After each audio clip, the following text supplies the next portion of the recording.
विधानसभा चुनाव से पहले कांग्रेस ने बदली अपनी रणनीति। सीधे नीतीश कुमार को दे दी बड़ी चुनौती। खेल दिया अब तक का सबसे बड़ा दांव। नमस्कार दोस्तों, मैं हूं आपका दोस्त एसके चौधरी। दोस्तों, राजनीतिक खबर के साथ एक बार फिर से आप सभी के बीच मुखातिब हूं। इससे पहले दोस्तों, बिहार की राजनीति से हम आप सभी को रूबरू कराएं, मैं कहना चाहूँगा कि मेरा एक और राजनीति चैनल था जो कि कम्युनिटी गाइडलाइन के चलते यूट्यूब द्वारा इसे रिमूव कर दिया गया है। दोस्तों, मैं बता दूं, मैंने 7 दिनों तक उस चैनल को रिकवर करने का प्रयास किया, परंतु लाख प्रयास के बावजूद भी मेरा चैनल मेरे पास लौट नहीं सका। वह यूट्यूब के द्वारा ही रिमूव कर दिया गया है। दोस्तों, उस चैनल का नाम था सत्य आवाज़।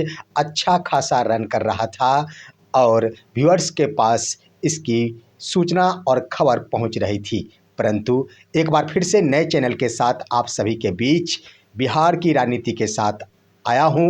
आपसे गुजारिश होगा कि हमारे इस चैनल को आप सब्सक्राइब कर लेंगे, हमारा समर्थन करेंगे, ताकि एक बार फिर से आप सभी के बीच हम हमेशा के लिए रूबरू होते रहें। दोस्तों, बिहार की राजनीति के खबर के क्रम में मैं आप सभी को बता दूं कि बिहार कांग्रेस की ओर से बड़ा दांव खेल दिया गया है और सबसे बड़ा दांव इस बार खेला गया है। सीधे ही बिहार के मुख्यमंत्री श्री नीतीश कुमार को चुनौती दे दी गई है। दोस्तों, बिहार कांग्रेस अपनी रणनीति में बदलाव कर बिहार की महिलाओं को अपने तरफ खींचने के लिए एक नए कार्य योजना की तैयारी की है और इसकी शुरुआत 20 अप्रैल से हो रही है।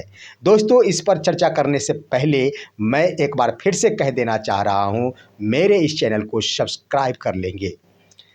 दोस्तों, बिहार कांग्रेस की ओर से बिहार विधानसभा चुनाव से पहले ही बड़ा दांव खेलते हुए सबसे पहले तो अपनी रणनीति में बदलाव किया गया।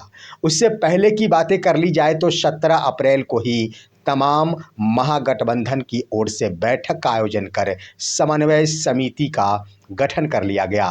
तेजस्वी प्रसाद यादव को इसका प्रमुख बनाया गया है और इसके समिति के द्वारा ही चुनाव संबंधी किसी भी प्रकार का निर्णय लिया जा सकेगा, जिसमें तेजस्वी प्रसाद यादव की भूमिका अहम निर्धारित कर दी गई है। दोस्तों, इससे स्पष्ट हो गया है कि बिहार में महागठबंधन की ओर से मुख्यमंत्री का चेहरा तेजस्वी प्रसाद यादव ही होंगे, क्योंकि निर्णय लेने के लिए सर्व प्रमुख उन्हें ही बना दिया गया है।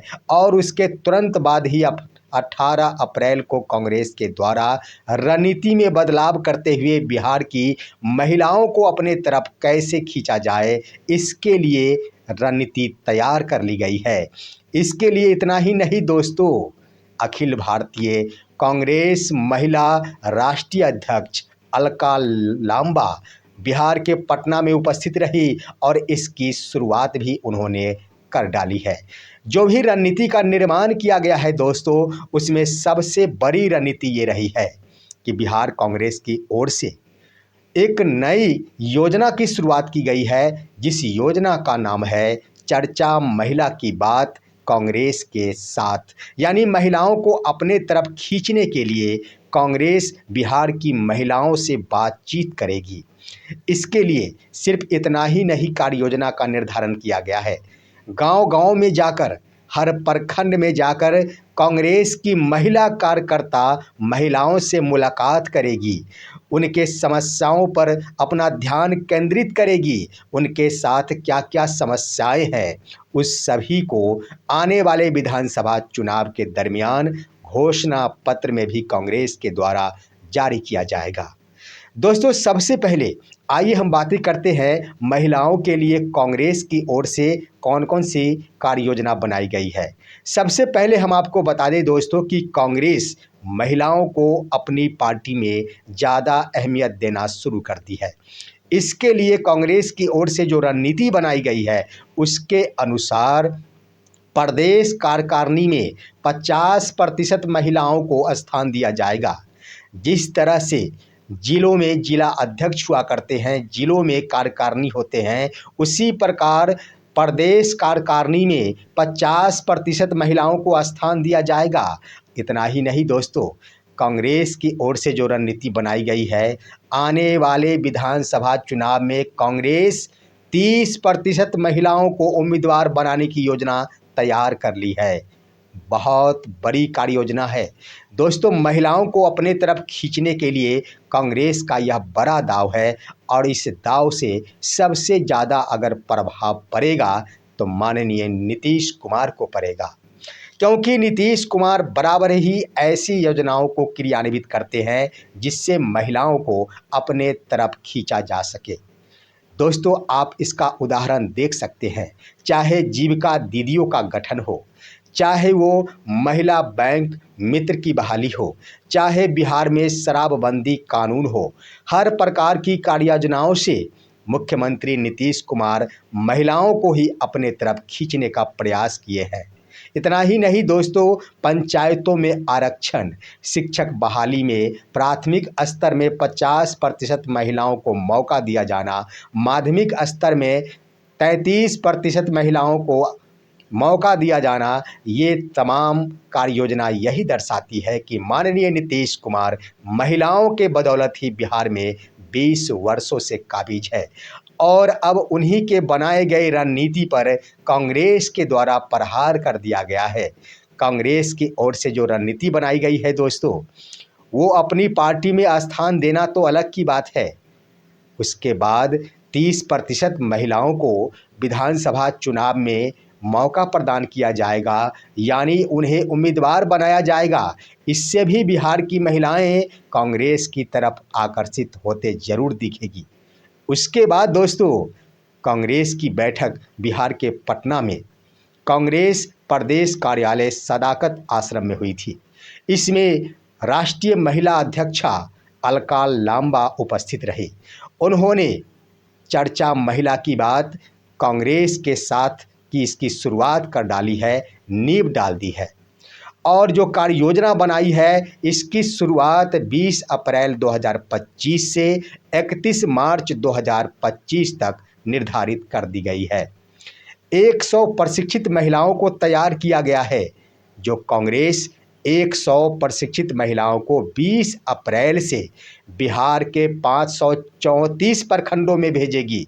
बारी बारी से ये तमाम 100 महिलाएं हर प्रखंडों में जाकर बिहार की महिलाओं के साथ बातचीत करेगी। उनके इस क्रम में जो महिला होगी बातचीत करने के लिए, जीविका दीदी होगी, आंगनवाड़ी सेविका होगी, आंगनवाड़ी सहायिका होगी, उसके बाद दोस्तों आशा कार्यकर्ता होंगी। ये तमाम वही महिलाएं होगी जिसे नीतीश कुमार अपने तरफ साधने के लिए योजनाओं को क्रियान्वित किए थे। अब उसी का शरण और उसी का सहारा कांग्रेस के द्वारा ले लिया गया है। कांग्रेस माननीय नीतीश कुमार के बनाए कार्य योजना पर ही सहारा लेते हुए महिलाओं को अपने तरफ खींचने का प्रयास करेगी। दोस्तों, बता दें कि नीतीश कुमार के द्वारा महिलाओं को स्थान तो दे दिया गया, लेकिन जो भी रणनीति बनाई गई है उससे बिहार की महिलाएं खुश नज़र नहीं आती है। चाहे आंगनवाड़ी सेविका की बातें कर ली जाए, अपने मानदेय से आंगनवाड़ी सेविका खुश नहीं है। आशा कार्यकर्ता लगातार ही प्रदर्शन करती आ रही है कि हमें भी एक सम्मानजनक वेतनमान या फिर नियत वेतन ही दिया जाए। उसके बाद दोस्तों, जीविका दीदियों की ओर से भी मांगे उठाई जा रही है कि मेरे लिए भी कुछ वेतन की व्यवस्था की जाए। तमाम मांग की जा रही है बिहार की महिलाओं के द्वारा, जिसे जदयू के नीतीश कुमार के द्वारा क्रियान्वित किया गया है। लेकिन उनके संघर्षों को और उनके आवाज़ों को बुलंद करने के लिए अब कांग्रेस के द्वारा अपना कदम आगे बढ़ा दिया गया। यह तो नीतीश कुमार के ऊपर सीधा सीधा प्रहार ही माना जाएगा। देखना है दोस्तों क्या कुछ होगा, लेकिन कांग्रेस की यह रणनीति बिहार में एक बड़ा सबक बनेगा।